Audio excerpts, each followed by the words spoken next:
வணக்கம் மக்களே, நீங்கள் பார்க்குறது இம்ரான் ஷார் குக்கிங் சேனல். நான் உங்கள் இம்ரான். இன்றைக்கி சூப்பரான வெஜிடபிள் பிரியாணி தான் பார்க்க போகிறோம். லாஸ்ட் டைம் ஒரு 15 கிலோ செஞ்சோம். 10 கிலோ ரைஸ் 5 கிலோ வெஜிட்டு வச்சு, அதே மாதிரி 10 கிலோ ரைஸ் 5 கிலோ வெஜிட்டு வச்சு சூப்பராக தரமாக வெஜ் பிரியாணி செஞ்சு சாப்பிட போகிறோம்.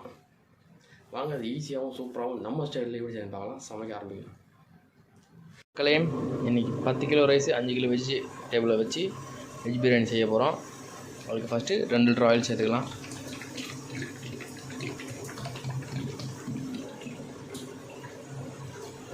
ஆயில் நல்லா சூடாகட்டும். மக்களே, எண்ணெய் நல்லா சூடாகிடுச்சு.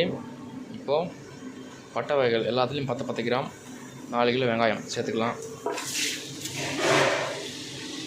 மக்களே, வெங்காயத்தை நல்லா பொன் நிறமாக்கிங்க.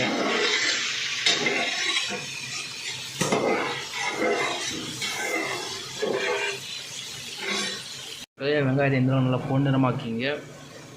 வெங்காயம் பொன்னிறமானதும் 2 கிலோ இஞ்சி பூண்டு பேஸ்ட்டு, கொத்தமல்லி, புதினா, பச்சை மிளகாய் சேர்த்துக்கலாம்.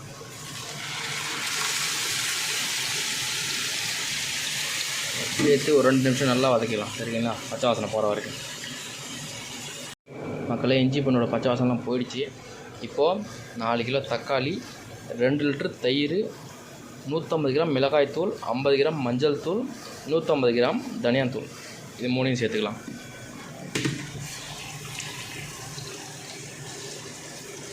சேர்த்து இது நல்லா வதக்கிடலாம் தக்காளி. சரிங்களா? கூடவே தேவையான உப்பு. மக்களே, நம்ம மசாலா சூப்பர் ரெடியாக இருக்குது பாருங்கள். மசாலா எப்படி ரெடி ஆச்சுன்னு தெரிஞ்சுக்கணுன்னா எண்ணெய் பிரிஞ்சு தனியாக வந்துடும். சரிங்களா? அப்போ தான் நம்ம மசாலா ரெடி ஆச்சுன்னு அர்த்தம். ஸ்மெல்லும் வேறு லெவலில் வரும். ரெண்டுமே வந்துருச்சு நமக்கு. இப்போ வெஜிடபிள் சேர்த்துக்கலாம். வெஜிடபிள் வந்து காலிஃப்ளவரு, பூசணிக்காய், பொட்டேட்டோ, உருளைக்கிழங்கு, இது 3 ஃபஸ்ட்டு சேர்த்துக்கலாம்.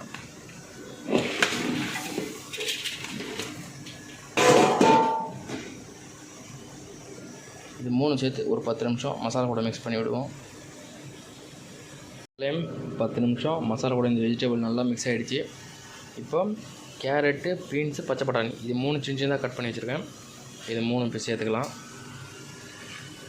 இது சேர்த்து ஒரு 5 நிமிஷம் மிக்ஸ் பண்ணி விடுவோம். சரிங்களா? 5 நிமிஷம் மசாலா கூட கொதிக்கிட்டோம்.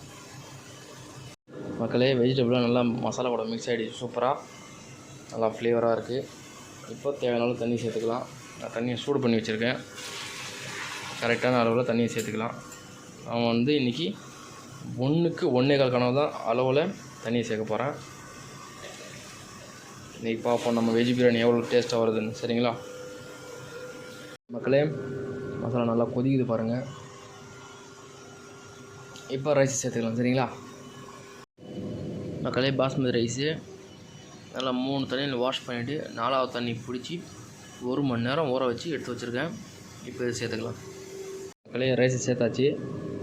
ரைஸும் தண்ணியும் ஒரே லெவலாக இருக்குது பாருங்கள். இதுதான் கரெக்டான பதம். சரிங்களா?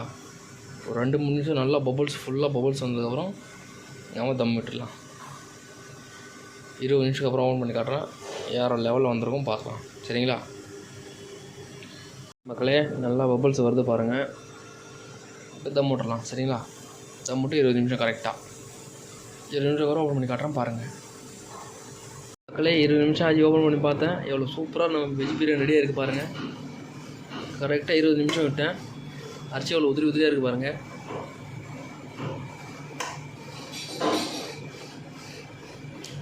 வேறு லெவலில் ரெடியாக இருக்குது மக்களே. பிளேட்டிங் பண்ணி காட்டுறேன், பாருங்கள்.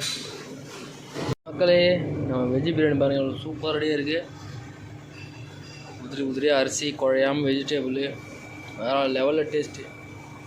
இன்றைக்கி எங்கள் அம்மா செஞ்ச மாதிரி சமைச்சேன். வேறு லெவலில் வந்திருக்கு. இதான் எங்கள் அம்மாவோட கைப்பக்குவம். அதே மாதிரி வந்திருக்கு. நல்லா டேஸ்ட்டாகவும் நல்லா வாசனையாகவும். ட்ரை பண்ணி பார்த்துட்டு மறக்காமல் கமெண்ட் பண்ணுங்கள் மக்களே. இம்ரான் ஷார் குக்கிங் சேனலை சப்ஸ்கிரைப் பண்ணுங்கள்.